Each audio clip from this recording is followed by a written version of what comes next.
요것과는 또 조금 다른 관점에서 진짜 표절이 있었느냐라는 내용도 문제 제기가 있습니다.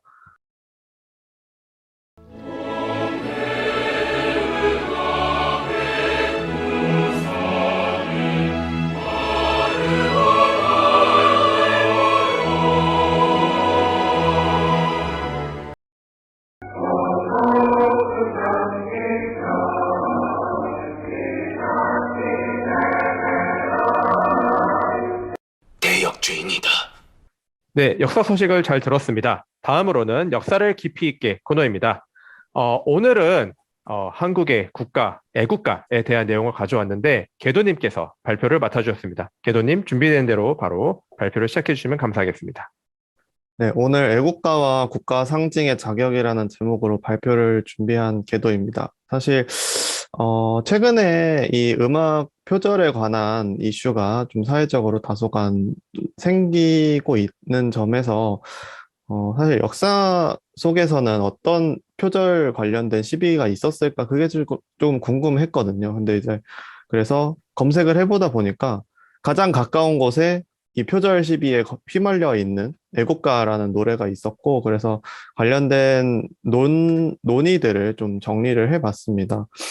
사실 이 애국가 관련된 내용에 대해서는 굉장히 말이 많기 때문에, 무성하기 때문에 제가 뭘 더 이렇게 보태고 이럴 건 딱히 없었고요. 너무나 논란이 되어 있는 것을 조금 정리를 해보고, 이제 다른 분들과 함께 논의를 해볼 수 있는 논제를 좀 생각해보는 그 정도로 준비를 했습니다. 그리고 또 이 시점에서 애국가에 대해서 이야기를 할 수 있는 또 다른 핑곗거리 중에 하나는 얼마 전에 이제 제헌절이었잖아요. 근데 보통 이제 근대국가의 헌법에는 뭐 국기라든지 국가라든지 국가의 어떤 기치, 그러니까 나아가야 될 방향이라든지 이런 것들이 나와 있는 경우도 있고 없는 경우도 있는데 한국 헌법에는 대한민국 헌법에는 일단 국가라는 것이 뭐 어떻게 규정이 되어 있나 뭐 이런 것들 좀 생각해 볼 수 있겠다라는 생각이 들어서 애국가 얘기를 좀 해보려고 합니다. 일단 첫 번째 그래서 이야기를 할 거는 안익태가 작곡한 애국가에 대한 기본적인 내용입니다. 일단 애국가는 1935년에 작곡한 걸로 이야기가 되고요. 이 안익태가 미국 생활 중에 작곡을 한 걸로 나옵니다. 미국에서 작곡을 한 다음에 이제 시카고 한인교회에서 발표를 했는데 이때 당시 안익태는 뭐 필라델피아 음악 대학인지 이제 미국의 여러 음악 학교들을 이제 다니고 나서 그 뒤에 이제 애국가를 작곡을 했는데 이 한인교회에서 곡을 발표를 했더니 미주 한인사회에서 굉장히 뜨거운 반응을 얻었다고 해요. 그러니까 사실 그 전까지는 여러분들도 잘 알고 계시는 것처럼 올드랭 사인이라는 스코틀랜드 민요에 붙여서 그 애국가를 부르고 있었죠. 그 오랫동안 사귀었던 정든 내 친구야 이 노래에 애국가를 붙여서 부르고 있었잖아요. 그래서 이제 우리 민족 작곡가가 작곡한 애국가를 우리가 드디어 부를 수 있다라는 점에서 상당히 큰 호응을 얻었다고 해요. 그래서 임시정부, 그러니까 상해에 있다가 그때 전쟁에 휘말려서 중경까지 이동하고 있는 중이었던 임시정부의 허가를 얻어서 점차 애국가의 곡조로 안익태 곡이 사용되었고요. 그리고 이 애국가에 사용된 곡조는 뭐 이후에 이 교향적 환상곡이라는 한 음악의 장르가 있는데 안익태의 교향적 환상곡 제1번인 한국이라는 교향곡이겠죠. 그래서 이걸 이제 영어로는 코리아 판타지라고 보통 부르는데 이걸 이제 또 다르게 부를 때는 한국 환상곡이라고도 우리가 일반적으로 부르는데 이 한국 환상곡의 합창 부분의 일부로 이 애국가가 들어가 있다고 합니다. 네, 이렇게 일단 애국가의 기본적인 사항을 좀 이야기를 했는데요. 현재 애국가의 법적 지위는 사실 아까 헌법 얘기를 했는데 헌법에는 명시되어 있진 않고요. 대통령 훈령, 그러니까 우리가 보통 헌법, 법률, 그다음에 명령, 조례, 규칙 이 순서로 우리가 법의 체계를 이야기할 때 규칙에 해당하는 상당히 낮은 단계에 속하는 게 이제 훈령인데 그중에서 이제 대통령 훈령 제 272호로 발표가 된 국민의례 규정에 이런 내용이 들어 있습니다. 제4조에 국민의례를 할 때는 이제 다음에 순서로 하는데 애국가 제창을 한다. 이렇게만 규정이 되어 있거든요. 그러니까 이거 말고는 대한민국의 국가가 애국가다라는 그 명시된 규정 자체가 아예 없다라고 할 수가 있어요. 그래서 일반적으로 학계에서 이야기할 때 애국가는 관습적으로 국가로 사용되고 있다. 이렇게 이야기를 하거든요. 그러니까 현재 이 애국가가 한국의 국가라는 거는 법으로 규정되어 있다라기보다는 관습적으로 이어져 내려온 것이다. 이렇게 이야기를 할 수가 있습니다. 이렇게 이제 애국가가 오랫동안 불리워져 오면서 뭐 많은 한국인들의 그런 가슴을 울리는, 심금을 울리는 그런 노래로 작용을 해왔는데, 이제 한 2007년 정도부터, 그리고 얼마 전에, 한 2년 전에 나온 또 다른 책을 통해서 애국가 표절론이 이제 제기가 되었는데요. 이 애국가 표절론도 상당히 논의가 중구난방이기 때문에 크게 두 가지로만 정리를 해볼게요. 일단 첫 번째 쟁점은 자기 표절의 문제인데요. 아까 이야기한 것처럼 애국가의 곡조는 그 안익태가 작곡한 한국 환상곡 전체 중에서 합창 부분에 나오는 한 파트인데, 애국가에 해당하는 그 합창 부분 다음에 나오는 곡조가 이제 또 있거든요. 이게 아무래도 노래가 계속 이어져야 되니까. 근데 그 곡조가 안익태의 또 다른 곡인 만주, 이건 이제 만주곡 환상곡 또는 만주곡 경축곡 뭐 이렇게도 불리는데, 그 만주라는 곡에도 교향곡에도 사용되었다라는 문제 제기가 있습니다. 그리고 이 만주라는 노래가 어떤 노래냐면 만주국 건국 10주년을 기념하는 1942년에 있었던 행사, 이건 베를린에서 있었던 행사인데, 그 행사에서 자기 스스로 작곡한 이 곡을 지휘했다라는 점이 또 문제가 되고 있습니다. 이게 당시에 이제 만주국이 건국된 지 10주년을 기념하는 행사가 베를린에서 열린 그 과정들은 그 삼국동맹이라고 하죠. 이제 독일, 그리고 이탈리아, 일본이라고 하는 추축국들 간의 이 동맹을 공고히 하기 위한 그런 행사의 일종으로 활용되었다라고 이야기를 하는데요. 그래서 문제가 되는 거는 단순히 자기 곡의 일부를 다른 곡에 갖다 썼다라는 문제보다도 35년 시점에 한국의 독립을 자기가 기원하면서 작곡했던 곡의 일부를, 말하자면 일본의 제국주의의 가장 큰 성과 중에 하나라고 할 수 있는 만주국을 경축하기 위해서 재사용한 행태가 좀 이해하기 어려운 게 아니냐, 이런 문제 제기가 있습니다. 그래서 이거는 단순히 표절 문제를 넘어서 이 안익태라는 사람의 어떤 뭐 친일 행적 뭐 또는 이제 이야기되곤 하는 친나치 행적과 관련해서 좀 상당히 문제가 많이 되는 내용이고요. 요것과는 또 조금 다른 관점에서 진짜 표절이 있었느냐라는 내용도 문제 제기가 있습니다. 제가 아까 링크를 보내드렸던 거를 우리가 영상에 넣을 수 있으면 잘 해보면 좋을 것 같은데, 이 오 도브루자의 땅이여라는 오 도브루자스키 크라이라는 이 불가리오 민요하고 상당히 유사하다라는 문제가 또 제기가 되었는데요. 어, 한예종 전통예술원의 한국음악 작곡과 강사로 계시는 김정희 선생님의 논문을 보면은 이 오 도브루자의 땅이여와 애국가는 얼마나 비슷한가라고 하는 그 분석을 보면 전체 16마디 중에서 세 번째 줄인 그 무궁화 삼천리 하는 이 부분 네 마디를 제외하면 선율 전체가 굉장히 비슷하다라는 거예요. 그래서 이 애국가에 출연하고 있는 음이 총 57개인데 그 57개의 진행되는 맥락이나 음정 같은 것들을 이렇게 조바꾸물 하고 매칭을 해보면 그게 오 도브루자의 땅이여와 음이 33개가 일치하고 변주된 음까지 포함하면 총 41개가 유사하다. 그렇기 때문에 이걸 유사도 58%에서 72% 정도의 유사성으로 볼 수가 있다. 이렇게 이야기를 하거든요.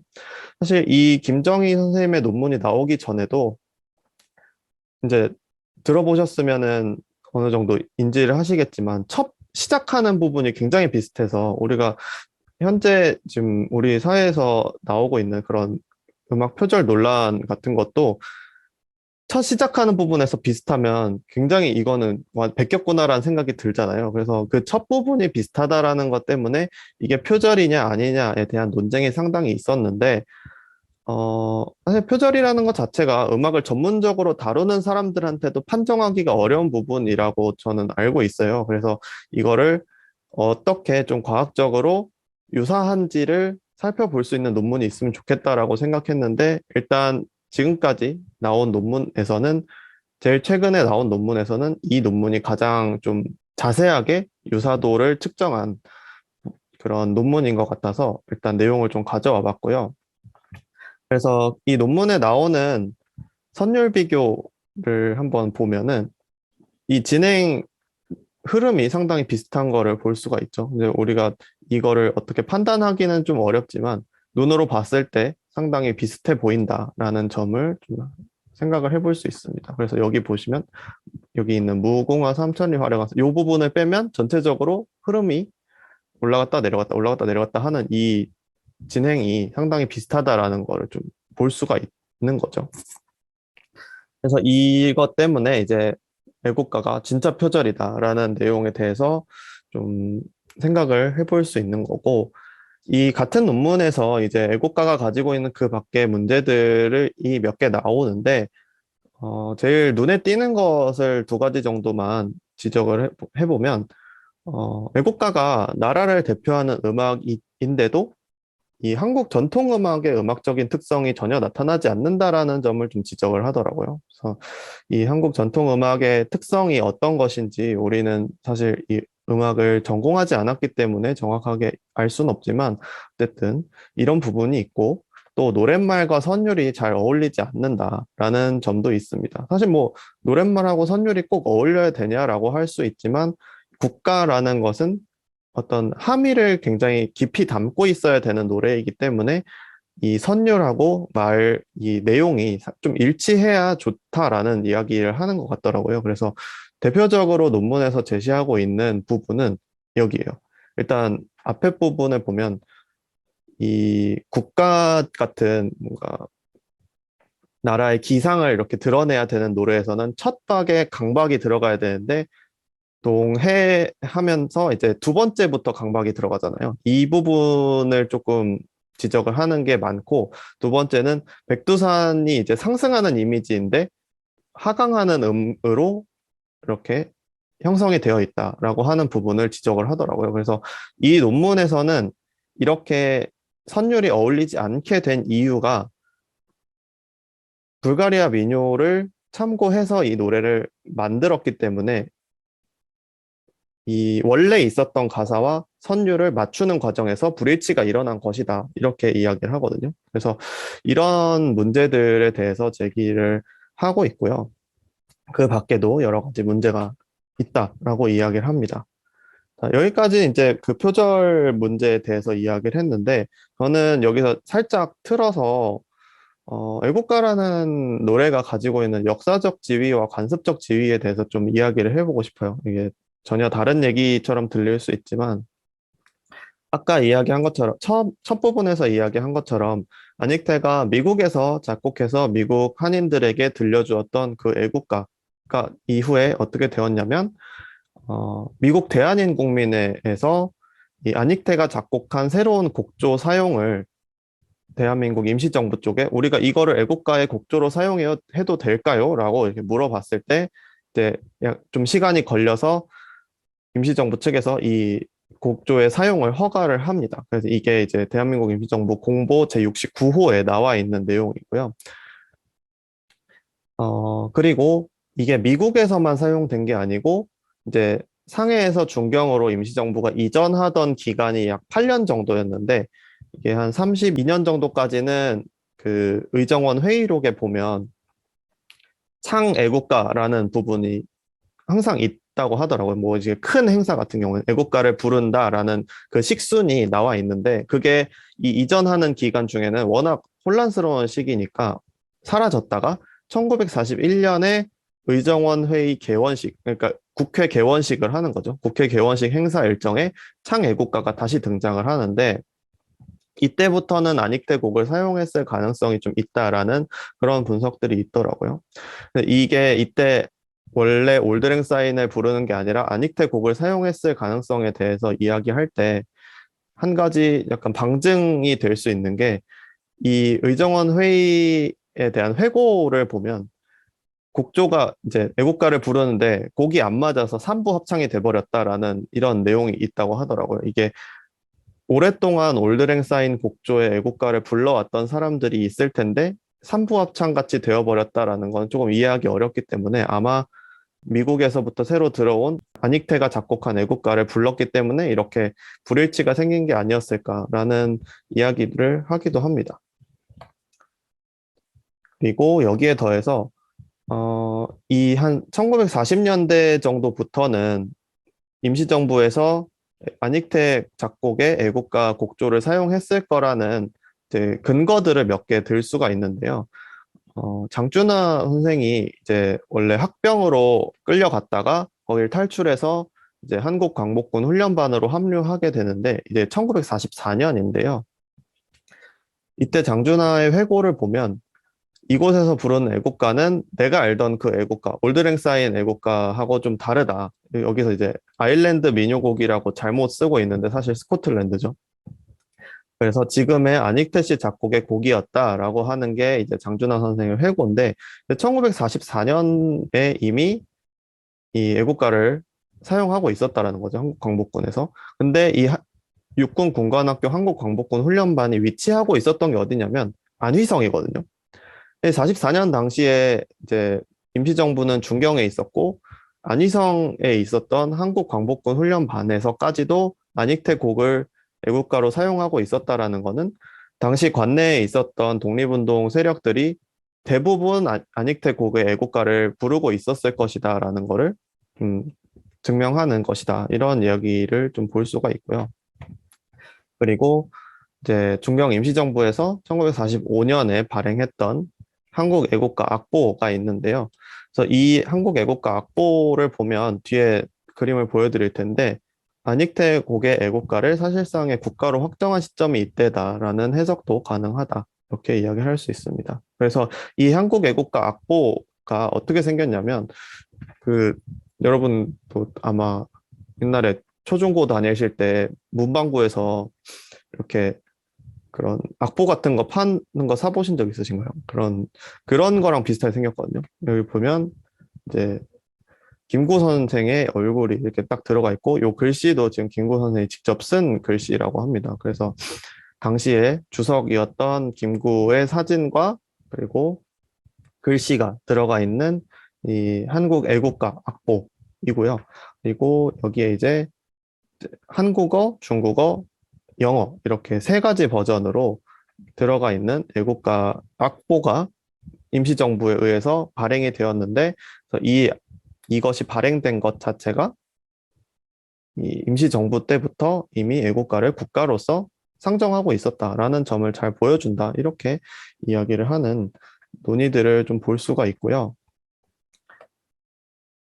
그리고 이 이후에 이제 해방 이후에 한반도로 들어와서는 1949년에 이 국가와 국기를 제정해야 된다라는 건의안이 상정이 됐는데 통일 이후에 남북 전 민족의 의사를 모아서 국가를 정해야 된다라는 그런 반대 의견이 있어서 결국 이때는 철회가 되었고 그래서 그 결과로 현재 애국가가 헌법에는 명시되지 않았지만 어쨌든 관행적으로 국가로 기능하고 있다. 이런 이야기를 좀 정리를 해볼 수가 있습니다. 그래서 마지막으로 이야기를 해보고 싶은 거는 교체해야 하는가라는 부분이에요. 사실 애국가가 가지고 있는 여러 가지 문제점들, 그리고 안익태의 친일 또는 친나치 행적, 이런 것들을 이제 이야기하는 그런 논의들에서 항상 마지막에 나오는 거는 애국가를 교체해야 된다, 또는 애국가를 교체하지 말아야 된다라는 이 부분인데,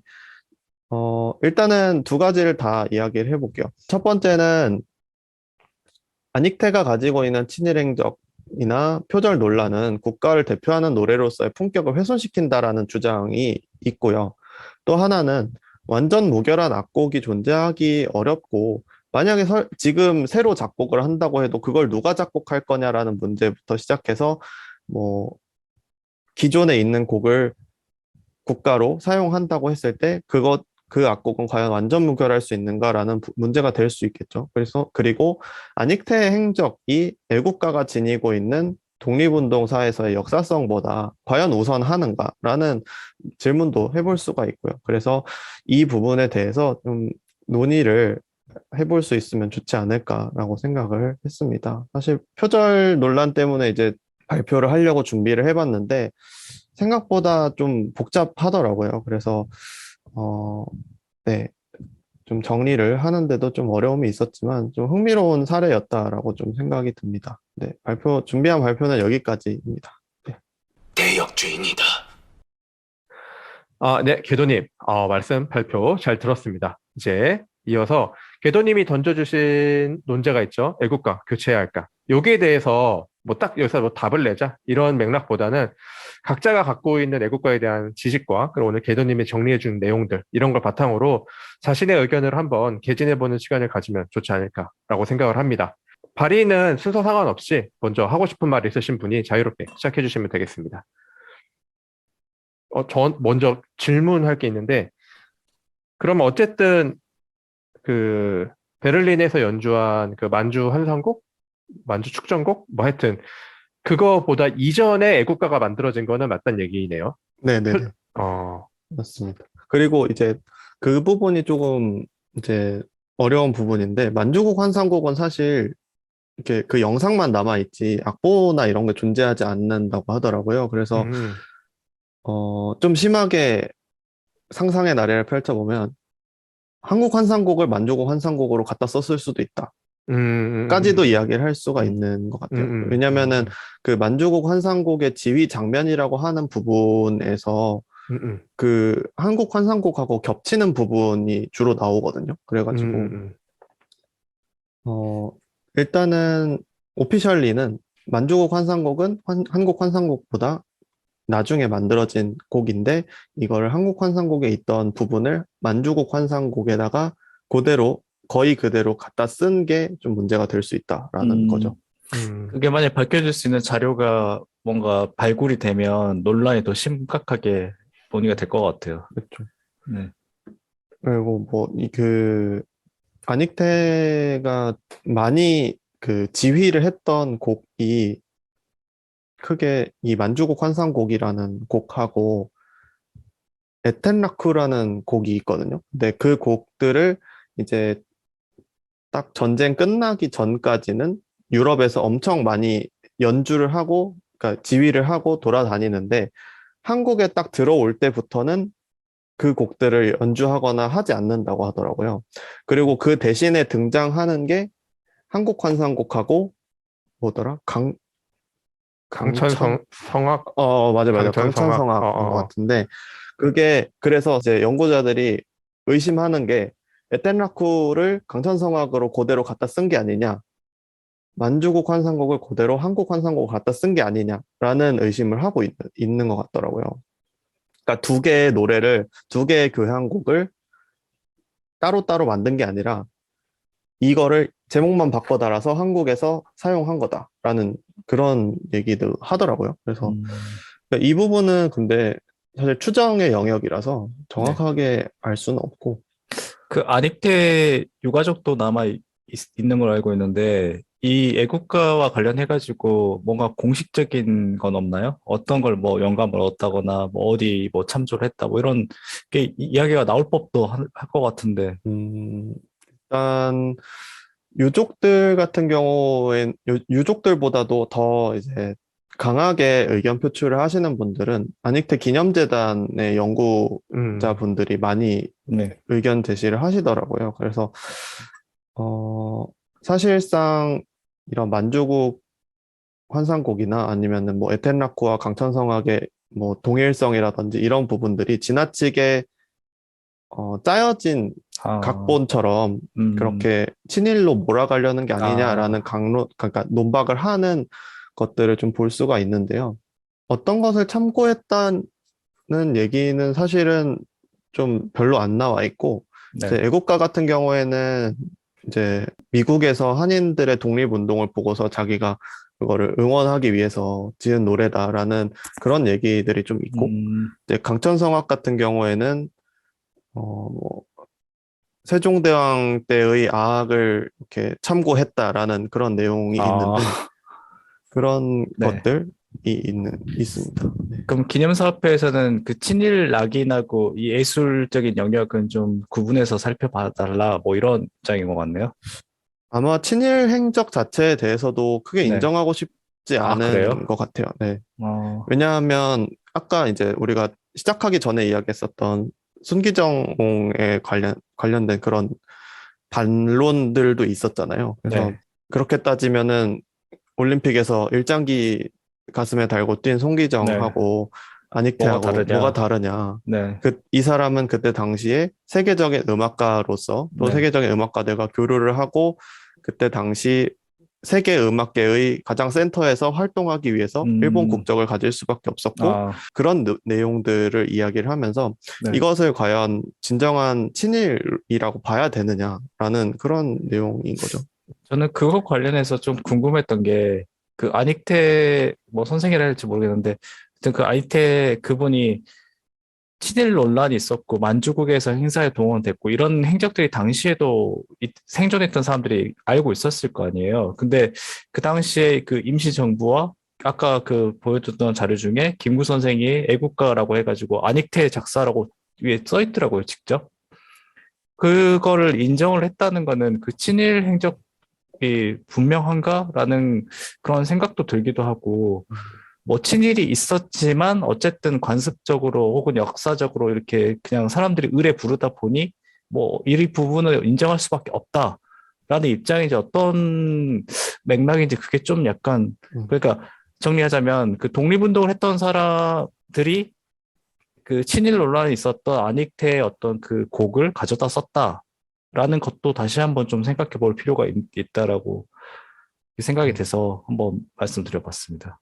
사실 저는 그래서 이제 말씀하시기 전까지는 아마도 김구 등 임시정부 사람들은 안익태가 유럽에서 뭘 하고 돌아다녔는지 잘 네. 몰랐지 않았을까라고 저는 아, 생각을 했는데, 네네. 근데 질문을 바꿔보면 그때 당시 시점에서는 안익태의 그런 행동들이 그다지 네, 반국가적인 뭐 그럴 수도 있을 행동으로 것 안 같아요. 비춰졌을 수도 있겠다라는 생각도 좀 드네요. 왜냐면 당시에 그 미국이나 미주나 유럽에도 분명히 한인인 사회가 있었거든요. 그래서 그들로부터 또 정보 교환도 있었고 충분히 그 그 특히 아닉테 같은 경우는 되게 세계적인 음악가로서 당시에 각광을 받았죠. 한인으로서는 되게 특이하게. 음. 그렇다면 굉장히 관심이 있었던 화제의 인물이었을 건데 그 사람의 그런 행동들이 이게 공개적인 거지 뭐 감춰져서 몰래 몰래 한 건 아니잖아요. 음.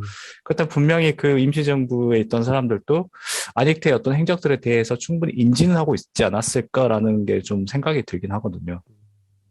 그, 그거랑 관련해서 백범 김구 같은 경우 나중에 백범일지 편집 윤택 같은 거 할 때 그걸 누구한테 맡겼냐? 이광수한테 맡겼거든. 아하, 또, 그런 것도 네, 있고 경규장 경규장도 이제 친일, 원래 그렇죠. 친일 부호 친일파 그 맞습니다. 최창학의 집이었거든요. 그렇죠. 빌려준 거죠. 그거를 예, 머무는 그걸 공간을. 기증했어요. 백범한테 그렇죠. 그래갖고 그걸 또 머무르고 있었다는 걸 받아줬다는 예, 거죠. 또 청탁이라든가 뭐 이런 것들을. 그런 걸 봤을 때도 네. 임기정부 측에서 과연 안익태 그런 친의 행적을 과연 모르고 이걸 썼을까 싶기도 해요. 아, 저는. 네. 이제 사실 제가 처음에 생각했던 것처럼 아마 한국이나 아니면 관내 임시정부에서는 안익태의 유럽에서의 행적을 잘 몰랐을 수도 있다라는 생각을 했던 이유는 네. 그때 당시에 뭐 한국에서 이제 발행되고 있었던 신문이나 이런 곳에는 안익태가 유럽에서 한국 환상곡을 이렇게 연주했다, 또 지휘했다라는 식으로 보도가 됐다고 하더라고요. 그래서 음, 이게 이제 연구자에 따라서는 오보였다라는 또는 이제 아, 잘못 쓴 거다라는 식인 거죠. 근데 이제 그 한 2007년에 공개된 그 베를린에서의 지휘 장면을 보면 명확하게 만주국이라는 공명이 나오고 그래서 아마도 이것은 40년대 한국 언론에서의 오보였을 것이다라는 거죠. 그래서 그 오보를 받아본 사람들은 저 유럽에서 저 멀리 이역만리에서 우리 안익태 선생이 이렇게 나라를 빛내고 있구나 이렇게 생각했을 수도 있지 않을까 그런 생각도 드네요. 저는 오늘 개도님 이 발표를 듣고 애국가가 임시정부에도 안익태 애국가가 임시정부나 광복군에서도 불려졌구나라는 사실을 솔직히 처음 알았어요. 그래서 그런 걸 봤을 때 저는 이 화면에서 약간 애국가가 지닌 역사성이 좀 더 중요시 할 수 있다고 생각이 되거든요, 이게. 어쨌든, 물론, 안익태의 친일 행적이 있었지만, 어쨌든 그런 독립운동의 한 장소에서 불려지기도 했고, 그리고 우리 대한민국 정부가 임시정부의 법통을 일단은 받았잖아요. 점을 봤을 때는 또 애국가가 역사성을 지녔고 그런 것 때문에 더욱 이걸 좀 바꾸긴 어렵지 않을까 싶기도 합니다. 예. 그 일제강점기 때 어쨌든 안익태 선생님은 유럽에 있었던 거잖아요. 그렇죠? 독일. 그렇죠. 미국에 한 30몇 년까지 있다가 맞아. 예, 예. 그 뒤에 이제 유럽으로 넘어간 거죠. 이게 이제 교체해야 될까라는 질문을 했었을 때 교체를 안 하면 문제 없는데 교체를 해야 된다는 입장이 강해진다면 그 교체를 해야 되는 다른 대안이 있어야 되잖아요. 아마 이 대안 중에 가장 그 사람들이 많이 밀고 있는 게 아리랑으로 알고 있거든요. 어쨌든 아리랑이 뭐 나홍규로 대표되는 아리랑이라는 그 영화가 굉장히 그 센세이션을 일으켰고 약간 항일 의식을 담고 있기도 하고 또 제가 알기로는 독립군이나 의병들도 그 아리랑을 군가처럼 부르긴 사례도 굉장히 많은 걸로 알고 있고 또 가장 중요한 거는 지금 세계 인류 무형유산으로 아리랑이 등재가 돼 있잖아요. 그리고 또 남한뿐만 아니라 북한도 공감할 수 있는 곡조를 담고 있고 우리 한민족의 어떤 정서를 가장 대표할 수 있는 곡이라고 인정을 하고 있기 때문에 이 아리랑 애국가 뭐 이런 식으로 해가지고 그 대안을 제시하는 그런 움직임도 있는 걸로 알고 있거든요. 그래서 만약에 이 애국가가 문제가 있다면 어떤 곡으로 대체를 해야 될까라는 그 문제도 굉장히 논란이 많이 일어날 수도 있겠다라는 생각이 드네요. 예, 정치적인 발언을 그렇죠. 있는데 정치적인 게 논리가 있죠 이게. 운동권 진보 쪽에서는 예, 민주운동 때. 님을 위한 예, 행진곡. 님을 위한 행진곡을 아, 애국가로 담아야 그럴 수 국가로 있겠네요. 국가로 논의도 담아야 충분히 돼요. 나올 수 있는 얘기네요. 있다는 걸로 알고 있는데 이 예. 논란은 좀 어려운 것 같긴 해요. 예를 네. 들어가지고, 그러니까 지금 문제가 되는 게 작곡을 한 안익태라는 사람에 대한 윤리 문제가 문제이고, 걸려 있는 거고, 두 표절 번째는 문제가 애국가라는 곡 네. 자체의 표절 문제가 걸려 있는 거잖아요. 그렇죠. 그렇죠? 그럼 이거를 하나씩 나눠서 따져봤을 때, 안익태라는 사람이 실제로 친일 행위를 했고, 친나치 행보를 보였는지에 대해서도 아직 말이 말하기가 많죠. 애매한 거죠. 그렇죠. 그렇죠? 확정이 말하기 안 애매한 됐죠. 거예요. 그렇죠. 2019년에 책이 하나 있어요. 안익태의 극일 스토리. 부제는 애국가로 일본을 덮다. 근데 2019년에 아하. 한창 이제 안익태의 친일 나치 행위에 대한 반박과 국내 행적에 대한 방박을 쓴 책이 있어요. 건대사학과를 졸업하시고 경희대학교 대학원에서 역사학 박사학위를 취득하고 통신대학교 교수를 역임한 김영석 선생이라는 분이 뭐 이런 책을 썼죠. 그러니까 일단은 인명사전에 아직 안 올라가지 않았어요? 안익태가? 올라가 있습니다. 올라가 있어요? 네, 친일 아예? 인명사전에 홍남파랑 안익태랑 홍남파랑 다 같이? 네네 올라가 있어요. 일단 친일이라고 그쪽에서는 반발하는 사람도 보고 있고 있죠. 네. 친일 인명사전에 왜 올라왔지, 그러면은? 그 입영 사전을 봐야 될 것 같은데요. 어떤 사유로 올라가 있는지가 그러니까 좀 어떤 의문이신 사유로 거죠. 사전을 네, 봐야 될 것 네, 같아요. 올라가 있는지가 궁금하긴 하네요. 네. 그러니까 외국에서 친일 행적을 할 게 지금 알고 있는 게 우리가 만주 그 환상곡 그거를 연주했다 음. 말고 또 뭐가 있는 게 있을까요? 뭐 너무 이거 친안익태 쪽 발언이긴 하지만 그 당시 네임드 음악가 중에서 유럽에서 탈출하지 못한 사람은 다 무대에 서긴 하긴 했거든요. 이제 무대에 서가지고 나치 정권이 만든 히틀러가 그 음악 좋아하잖아요. 바그너 이런 사람 좋아해가지고 아주 좋아하죠. 그 음악에 진짜 신경 많이 쓰고 나치 정권 찬양하는 음악들도 많이 만들었는데 그거 반드시 한에서 껴서 했단 말이에요. 그래가지고 무대에 섰다는 것만 가지고 이 사람이 친일 행위를 했다라고 만약 사유가 그것 때문에 올라간 거면은 좀 모르겠네요. 그게 뭐 정확하게는 안 올라왔는데 예, 예. 그 친일 인명사전에 등재된 지금 못 보니까 이유 중 하나가 맞아요. 안익태가 일생에 역적으로 자부했던 작품인 관현악을 위한 항상과 그이 천황을 참배하는 노래인데 이거를 강탄선하고 교묘하게 제목을 바꿔서 에덴 뭐 라쿠구나. 그게 어쨌든 그 일본에 대한 인명사전 적극적인 찬양 행위를 했다. 요거네. 쉽게 말하면 우리가 알고 있는 어, 그 어. 정보들 때문에 친일 인명사전에 들어간 거예요. 결국엔. 거기에 대해서 반발하는 사람도 꽤 많이 있는 것도 뭐 사실이고 이게 사실 참, 그 천황을 위한 노래를 만들었다라는 것 자체만 가지고 친일이라고 하기가 어려운 점이 아까 이제 요 내용에 관해서 좀 일찌감치 문제 제기를 했던 게 한국학중앙연구원에 계신가? 어쨌든 이경분 선생님이라고 계신데 그분 2007년에 이거에 관련된 내용을 책을 내셨었거든요.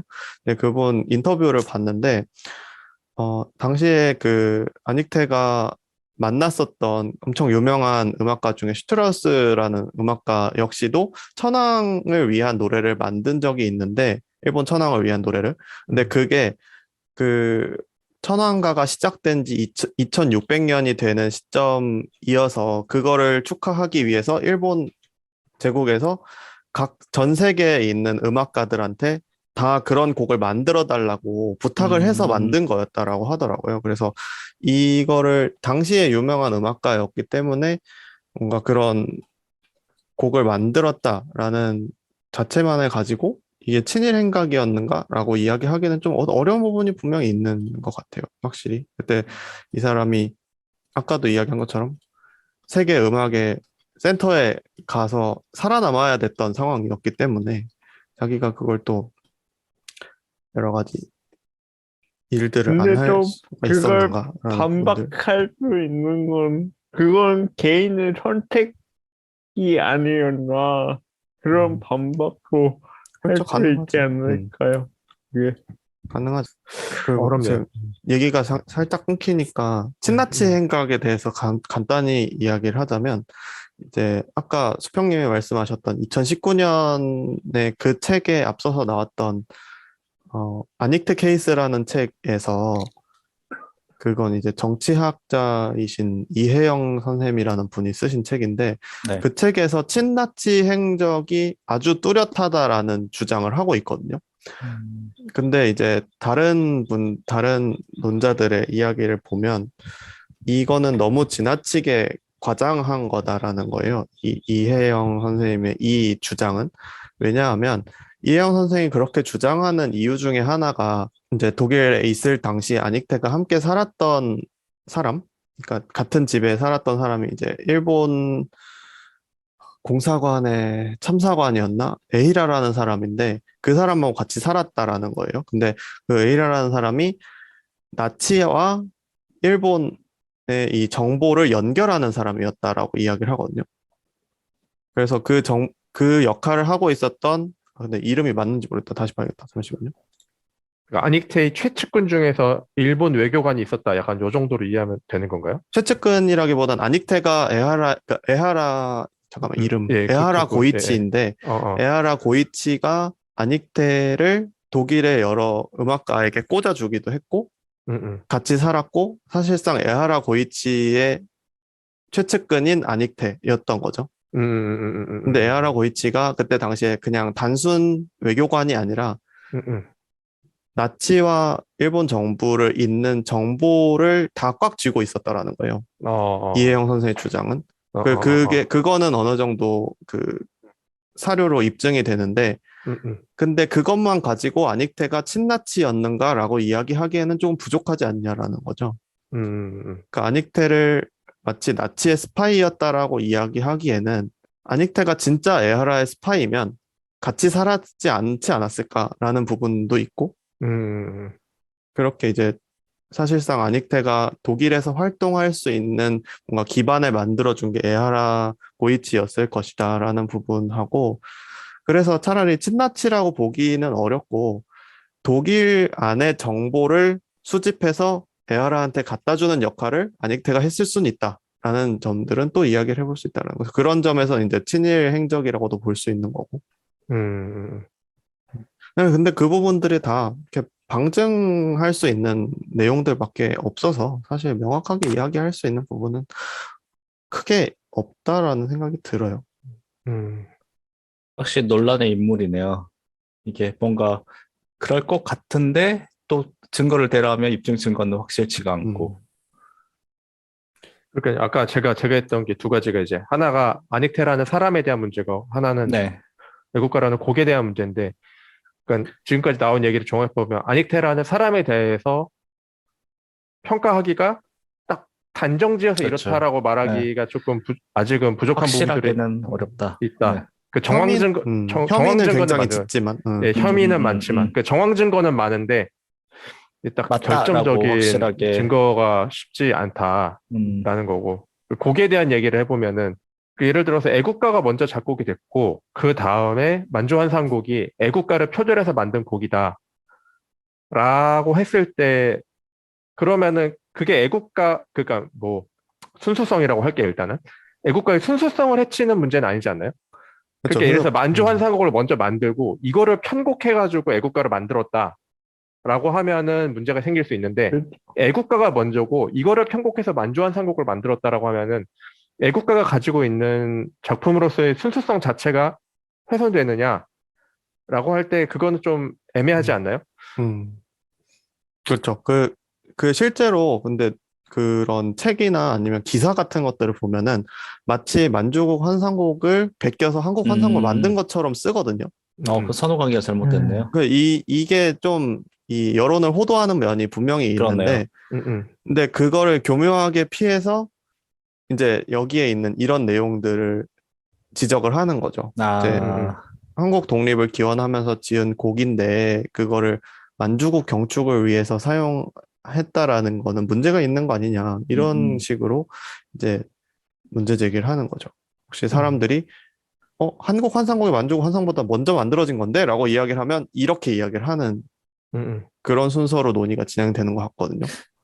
근데 만약에 이게 진짜 이랬을 경우에는 아까도 처음에 제가 말씀드렸듯이 임시정부에서도 분명히 알고 있었을 거 아니에요. 만주국에 굉장히 초점을 많이 기울였을 거니까, 만약에 이 사실이 진짜라 한다면 과연 거기서 그 공개적으로 그렇게 애국가로 지칭을 했을까라는 것도 좀 고민해야 될 것 같아요. 그 부분에 대해서 이야기할 수 있는 건 사실 이제 임시정부의 정보력이 그만큼 됐을까라는 부분. 네. 또 하나는 그랬어도 크게 문제될 거 없다고 생각했을 것이다라는 부분이겠죠. 아까 그렇죠. 계속 얘기해왔던 것처럼. 그런 둘 중에 면에서 하나인데. 봤을 때 임시정부 요인이라고 그래서 그 우리가 지금 친일 이야기가 나오면 칼에 무배듯이 이야기를 하지만 정보도 충분히 있고 있었던 것 같아요. 그 옛날에 이제 일본군에서 장군까지 한 김석원이라는 분이 있는데, 때문에 대한민국에서도 장군하고 뭐 학교 교장도 했는데 그 양반이 자서전에 그 얘기를 남겼어요. 그래서 해방에서 이제 김구가 한국에 돌아왔는데 김구가 자기 이름 듣자마자 먼저 자기 아는 사람이라고, 김석원 장군 내가 아는 사람이라고, 우리 같이 잘해보자라고 먼저 이렇게 이야기를 해가지고 주변 사람들도 그렇고 자기도 그렇고 다 의아해했다. 내 이름 어떻게 알았을까? 라고 무서워. 이야기를 하더라고요.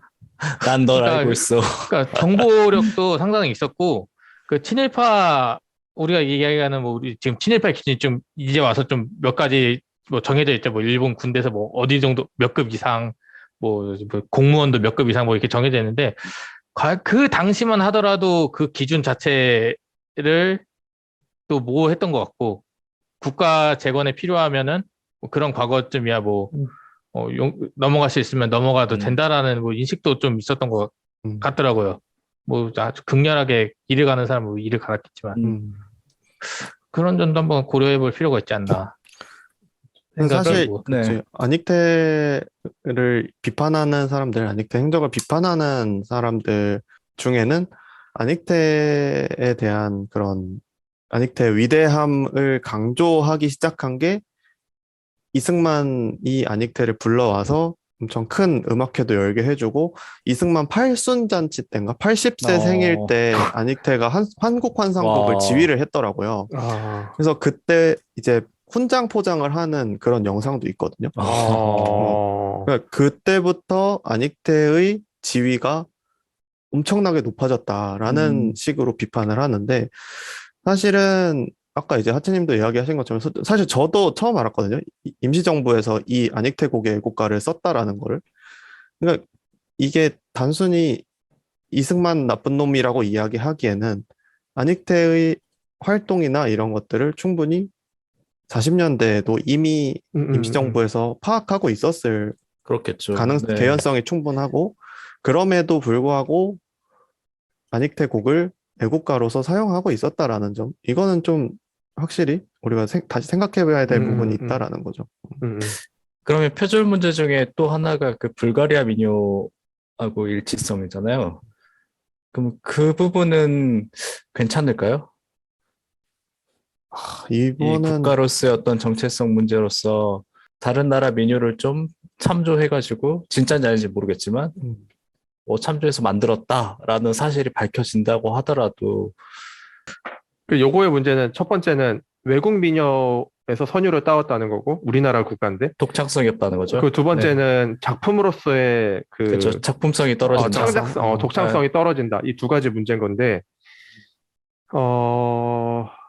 그런데 그렇게 따지면 올드랭 마냥 맞아요. 그것도 만약에 그게 예, 우리나라 외국가로 지금까지 쓰고 있었다면 이거 똑같은 지적이 나올 수 있을 거예요. 다른 나라 근데 그거는 좀 어. 다른 것 같아요. 그러니까 앞에 문제는 그런데 앞에 이게 그 국가의 어차피 고유한 원안 민요 했다. 이거를 민요를 가져왔다라는 점에선 자유로울 수 없지만 네. 어쨌든 올드랭 사인을 우리의 애국가 곡조로 사용하고 있다라는 걸 언제나 명시적으로 이야기를 하잖아요. 네네. 그래서 그런 점에서 올드랭 사인을 애국가 곡조로 사용한다고 해서 그게 뭔가 곡 자체의 독창성을 훼손시키는 문제는 되지 않지만 이거는 이 도브로자스키 크라이를 가져왔다라는 거는 안익태는 밝히고 있지 않거든요. 그래서 그 부분이 문제가 돼요. 사실 모든 표절 문제는 내가 이거를 숨겨서. 참고했어, 그치. 안 했어, 이거를 밝히는 거의 문제잖아요. 네네.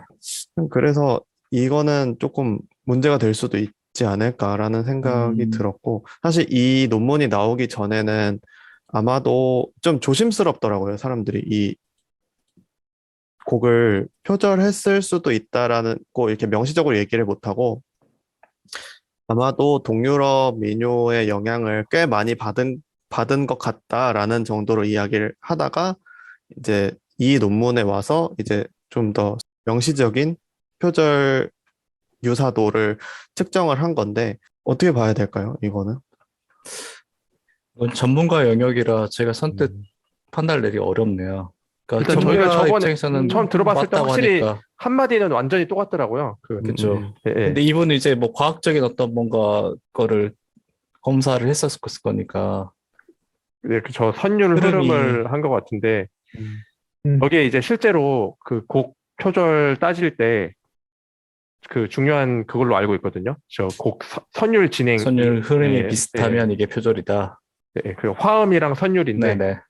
그러니까 선율은 이렇게 횡적인 거고 네. 횡? 이게 뭐지? 이게? 횡. 횡적인 거고 화음은 이렇게 수직적인 네. 건데 그 두 개를 같이 따져본단 말이에요. 음악에서. 일치도 유사도 이런 걸 예, 또 그래서- 판별하구나. 네. 그래서 화음이 똑같은데 이 횡적인 표현도 흐름, 그러니까 비슷하다. 선율이 다르면은 다른 곡을 인정하고 뭐 이런 것들이 있는데, 그러니까 음악의 그게 기본이거든요. 횡적인 화음이랑 선율 두 개인데, 근데 여기선 지금 선율이 거의 똑같다라고 지금 이렇게 평가를 하고 있으니까. 근데 아까 전에 개도님이 중요한 지적을 해줬던 게, 우리가 이거 하기 전에 카톡에서 잠깐 대화를 나눴지만, 그 민요나 이런 선율을 따와서 작곡을 하는 경우가 사실 진짜 많거든요. 클래식 음악 쪽에서는. 근데 우리가 그걸 알고 있는 이유는 작곡가들이 그걸 밝혀요. 자기가 작곡 악보에다가 이 곡은 뭐 어느 지역의 민요를 갖고 왔다라든가 아니면 심지어 나의 곡 뭐에서 이거를 변형시킨 변주곡이다 이런 식으로 밝힌단 말이에요. 악보 작곡을 할 때. 물론 뭐 안 밝히는 경우도 있을 수도 있겠지만 대부분을 밝혀요. 그렇기 때문에 이제 후대 사람들이 그 악보만 보고도 아, 이 선율은 어디 지역의 무슨 민요나 무슨 춤곡에서 가져온 거구나. 그래서 이제 뭐 헝가리안 댄스나 뭐 유명한 곡들 많은데 그런 식으로 해서 우리가 아는 건데 한국 환상곡이 이렇게 그 불가리아 민요를 가져왔다라는 거는 아마 악보에 전혀 명기가 되어 있지 않았나 봐요. 레코드사에서 나올 때도. 그러니까 이제 사람들이 전혀 모르고 있다가 최근에 이렇게 이제 입소문으로 알게 되고 학자들이 밝혀내고 이렇게 된 것 같은데 그렇게 됐을 때는 일단 거칠게 말하면 안익태가 고의적으로 숨겼다. 라고 이제 말할 수가 있는 거죠. 그 부분은 충분히. 왜냐하면 영감을 어디서 받아서 하는 거는 맞아. 큰 문제가 아닌데 밝히지 않은 거는 그러니까 악보든 레코드판이든 아니면 일기든 어디든 남기긴 했어야 되는데 맞아요. 아무 기록이 밝히지 없으니까. 않은 거는 문제가 충분히 될 수 있다라고 저는 생각을 합니다. 이게 무의식적 유사성이냐 아니면 의도적 표절이냐 뭐 이런 문제들도 있잖아요. 그래서 그렇죠. 이 표절 문제가 뭐 역사적으로도 그렇고 현재도 그렇고 참 어려운 문제인 것 같아요. 맞아요. 표절이다 아니다 이렇게 이야기하기가 근데 표절이 만약에 맞다라고 이제 뭐 결론이 난다던가 뭐 여론이 그쪽이 확실해지면은 저는 바꾸는 게 맞다고 보긴 해요. 애국가는. 그 역사성이 있는 건 인정을 하는데 역사성이 있어온 과정도 어쨌든 논란을 덮어놓은 상태에서 온 거고 그게 이제 밝혀진 거잖아요. 그러면은 그 논란을 안고 역사성이나 그 가치 때문에 그대로 가져가는 거는 아니라고 생각해요. 그걸 충분히 인지하고 시간이 좀 걸리더라도 합의를 봐가지고 근데 또 이제 나온 게 이제 국가라는 거에 대한 얘기만 했지 국가가 뭘로 정한다라는 또 법률은 없는 거잖아요. 그렇죠.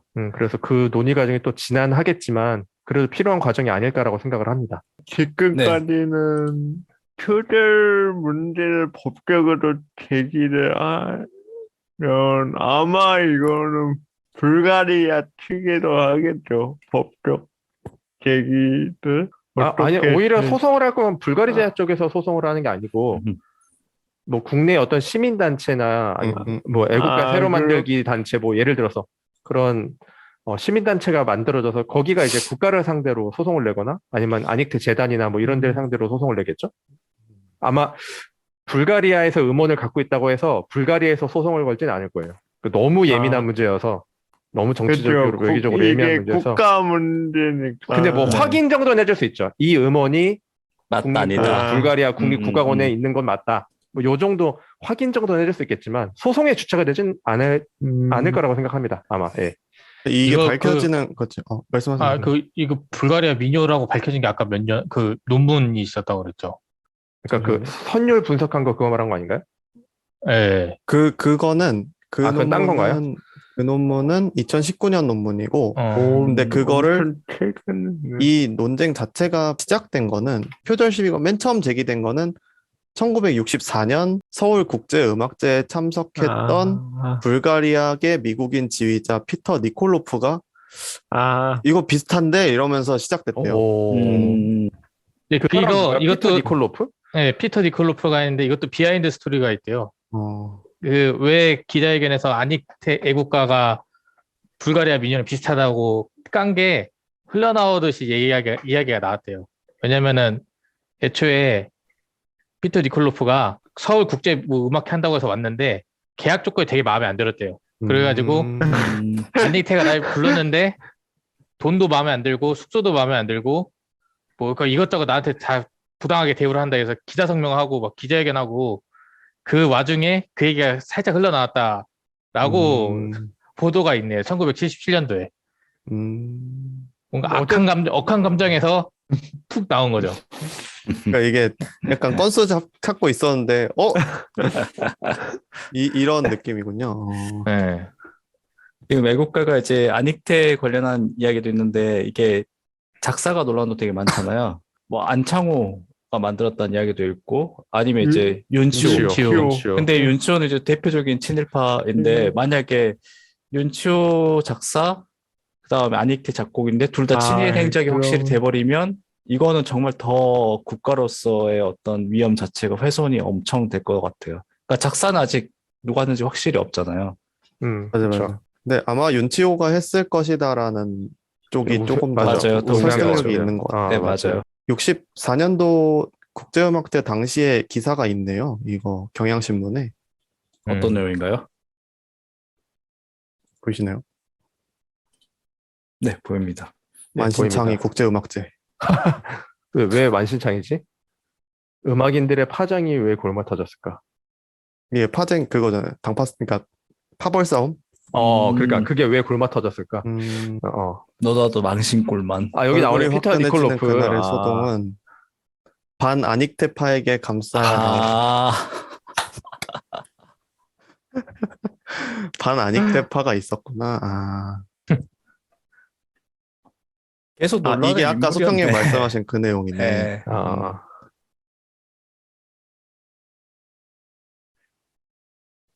나를 아주 작고 고통스러운 방에 있게 함으로써 계약을 위반했다. 근데 이거는 약간 안익태 옹호하는 기사인 것 같아요. 네. 그래서 그런 그렇죠. 느낌이네요. 우리나라니까 일단 외국인의 입을 빌어 굳이 안씨를 네. 궁지에 몰아넣으려고 한 몇몇 음악인들의 야비한 행동에 대해 많은 사람의 비난성이 쏟아졌다. 안익태 살아생전에도 되게 논란이 많았나 봐요. 이게 반 안익태파 뭐 이런 게 있을 정도면. 뭐 음악계야 뭐 늘 파벌 싸움을 하니까 그건 뭐 우리나라만의 흔한 일은 그러니까 예외적인 일은 아닌 것 같아요. 근데 이제 왜 저런 파벌이 생겼는지에 그 민족적인 문제가 들어갔는지 안 들어갔는지를 알아야지 좀 더 네. 좋을 것 같은데 기사만 봐서는 알 수가 없네요, 그거는. 뭐 원래 저기 외국의 사람들 음악가들 와서 막 싸우고 가고 막 그래요. 지금도 그래, 지금도. 맞아. 힙합은 이제 총으로 서로 죽이고. 그렇죠. 욕하면 다행이죠. 욕만 하면 다행이지. 범죄까지 일어나면. 그래서 음악계는 많이 저기 죽었잖아. 그래서. 반대파 나눠서 공연 출연 안 시키는 걸로 유명하죠, 원래. 그래서 사실 얼마 전에 그 뮤지컬 그 문제도. 복잡한 엘리자벳. 사건. 네네. 캐스팅 논란 때문에요. 그래, 좀. 네. 맞아. 그래가지고 그 안익태 같은 경우도 그러니까 진짜 음악가들의 한번 의견을 한번 들어보고 싶긴 해요. 그러니까 진짜 최정상급에 있는 음악가들의 얘기를 한번 들어보고 싶은 게 일단 무대에 오르는 게 정치랑 무조건 연관이 될 수밖에 없긴 해요. 기본적으로. 그래서 순수하게 음악만 하는 사람이 음악을 잘해서 무대에 올라간다라는 케이스는 거의 없거든요. 실제로. 특히 나치 그런 독재 정권, 나치나 아니면은 뭐 러시아 같은 경우도 네. 특히 유명하고 그래가지고 안익태가 거기서 기회를 얻기 위해서 적극적으로 나치에 동조를 한 거죠. 협조해야죠. 네. 근데 보니까 그 안익태가 리하르트 슈트라우스라는 사람 밑에 있었다고 하더라고요. 근데 리하르트 슈트라우스가 아주 유명한 또 그 독일 쪽에서 유명한 그 지휘자이자 작곡자인데 이 사람도 그 당시에 하여튼 그 당시에 독일에서 무대에 섰던 사람은 나치랑 어떤 식으로 연관이 있긴 있어요. 그래서 연관이 없는 사람은 다 외국으로 가요. 영국이나 그렇죠. 미국으로 외국으로 가는데 예. 그래서 안익태한테 왜 미국으로 가지 않았느냐라고 물을 수는 있겠지만 근데 지금으로 따지면 이거거든. 자기 지도 교수가 나치의 당원에 가입되어 있던 사람이에요. 그러면은 지도 교수를 바꿔야 되는 문제인 건데 우리식으로 따지면은 그렇지. 사실 쉽지 않을 것 같긴 해요. 사실. 그렇죠. 그래서 돌아갈 고국이 없는 상태고 그렇죠. 뭔가 다른 학계로 갑자기 가야 된다? 음. 이거는 좀 어렵죠, 사실. 그렇죠. 많이 어렵죠. 그 이 사람이 어쨌든 당시 국적이 일본으로 이렇게 표기가 그렇죠. 됐잖아요. 그렇죠. 그런 상황에서 일본의 협조 없이 외국에 나가서 음악 활동을 한다? 불가능하죠.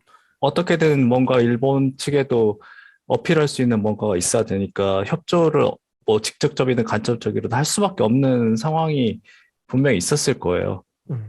그 그래서 일본 국적 음. 관련된 얘기를 조금 더 하자면, 그 원래 처음에 안익태가 음악 활동을 시작할 때는 조선 출신이라고 썼었대요. 근데 아, 썼는데 이제 일본 국적을 가지고 있었다라는 얘기가 왜 나오냐면, 그 아까 이야기했던 그 한국학중앙연구원의 이경분 선생님 책에 안익태가 이 베를린에서 지휘에 참여하기 위해서 나치 제국음악협회 회원증을 받았다고 하더라고요. 근데 그 아, 나치 제국음악협회 회원증에 안익태가 저기, 일본인이고 도쿄 아, 출생으로 써 있다고 하더라고요. 아, 그거는 그래서 확실하네요. 네, 근데 증거가. 이제 네. 그걸 가지고 이제 그 아까 안익태 케이스를 쓴 이혜영 선생님은 이거는 안익태가 확실하게 친나치 행각을 한 음, 것이다라고 지적을 하는데, 이제 이경문 선생은 조금 다르게 얘기해요. 이게 그 정도로 그때 당시 게슈타포가 그냥 개조직도 아니고 음.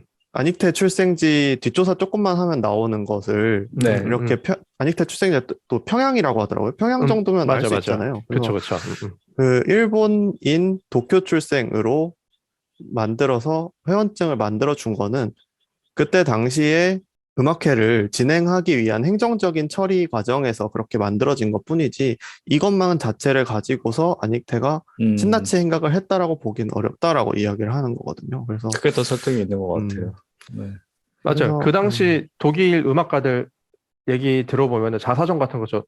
제가 클래식 음악 좋아해서 음악가들 자사전 되게 많이 읽는데 거기 보면 막 그런 거 나와요. 급하게 막 그 나치 당원들이 몰려와가지고 막 이렇게 서류 막 쓰고 사인하라고 해가지고 이거 사인 안 하면 어떻게 되냐니까 무대에 못 오르고 추방당한다 이렇게 막 그러니까 협박해가지고 뭐 무대에 오르면 되지 뭐 하고. 그리고 사실 막 나치가 몇 년 뒤에 그런 짓을 벌일 거라고 미래를 완벽하게 예측한 사람은 없었으니까. 또는 그렇죠. 예, 패망할 예. 거라고. 패망할 거라고. 그쵸. 음, 예.